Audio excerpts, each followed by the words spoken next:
வணக்கம். இன்னைக்கு நம்ம என்ன பார்க்க போறோம் அப்படின்னா, நீட் பிசிக்ஸ்ல இருக்கக்கூடிய ப்ராப்ளம்ஸ நம்ம சால்வ் பண்ணிட்டு இருக்கோம். சம் என்ன அப்படின்னு பார்த்தீங்கன்னா, a particle A having a charge q. ஓகேவா? ஒரு பார்ட்டிகிள் ஏ அப்படின்னு ஒரு பார்ட்டிகிள் இருக்கு. அந்த பார்ட்டிகிளுடைய charge q and mass m is placed at the bottom of a smooth inclined plane of inclination. அப்ப இன்க்ளைன்டு பிளேன் அப்படின்னு சொன்னதுனால, நம்ம என்ன பண்றோம்?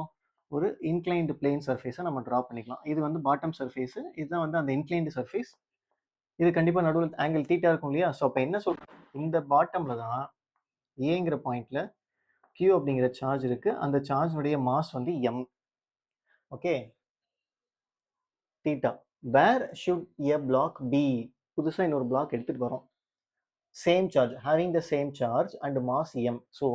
இங்க என்ன சார்ஜ், ஏங்கிற பாயிண்ட்ல என்ன சார்ஜ், என்ன மாஸ் இருக்குதோ அதே அளவுக்கான சார்ஜ் அண்ட் மாஸை ஒரு இடத்துல வைக்கணும். அதுக்கு பேர் பி.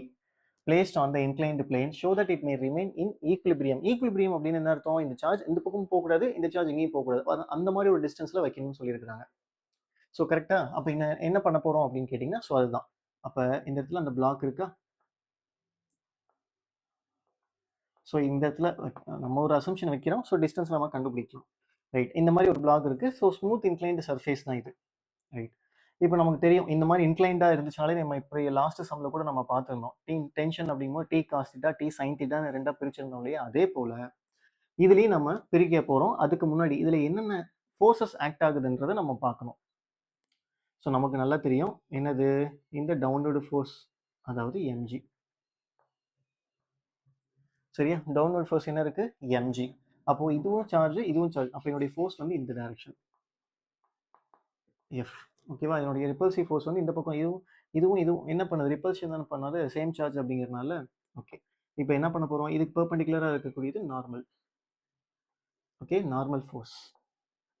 ரைட். இப்போ அடுத்ததான் என்ன பண்ண போறோம்? இந்த mg இன்க்ளைன்டு சர்ஃபேஸ்ல இருக்கிறதுனால ரெண்டா பிரிக்கலாம். ஒன்னு காஸ் தீட்டா. இதுக்கு அப்படியே ஆப்போசிட்ல வரக்கூடிய எல்லாம் 11th ஸ்டாண்டர்ட்லயே வரும். இதுக்கு பேர் என்ன அப்படின்னா mg காஸ் தீட்டா. அதாவது ஆங்கிள். இந்த ஆங்கிளும் இந்த ஆங்கிள் ஈக்குவல். அப்ப இந்த சைடு என்ன சார் வரும்னு கேட்டீங்கன்னா, இங்கதான் இருக்குது mg sin தீட்டா. என்னது? mg sin theta. Okay.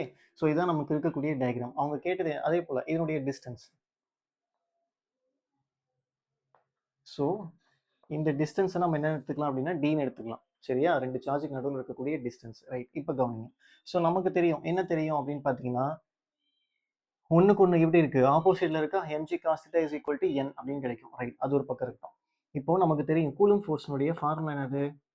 F is equal to 1 divided by 4 pi epsilon naught Q1 Q2 வரும். ரெண்டுமே சேம் சார்ஜ் அப்படினால Q ஸ்கொயர் டிவைடட் பை நம்ம என்ன பண்ணுவோம் அப்படின்னா R ஸ்கொயர் அப்படின்னு நம்ம எழுதுவோம். R ஸ்கொயருக்கு பதிலாக இங்க நமக்கு என்ன இருக்கு அப்படின்னா D இருக்கு. அதனால நான் என்ன பண்றேன்? D ஸ்கொயர் அப்படின்னு நான் போட்டுக்கிறேன். சரி, என்ன பண்றோம்? D ஸ்கொயர் அப்படின்னு போறோம். இப்போ இந்த பாருங்க, இது ரெண்டும் என்ன ஆயிடுச்சு? பேலன்ஸ் ஆகி ரெண்டும் கேன்சல் ஆயிடும். அப்ப மீதி இருக்கிறது என்னது? F is equal to mg sin. இது ஒரு பக்கம் இருக்கட்டும். அப்ப இந்த F is equal to நம்ம என்ன சொல்லலாம் அப்படின்னா, from the diagram F is equal to mg sin theta ன்னு சொல்லலாமா? கண்டிப்பா சொல்லலாம். அப்போ இந்த Fக்கு பதிலா இந்த F மாத்துங்க. அப்ப என்ன கிடைக்கும்?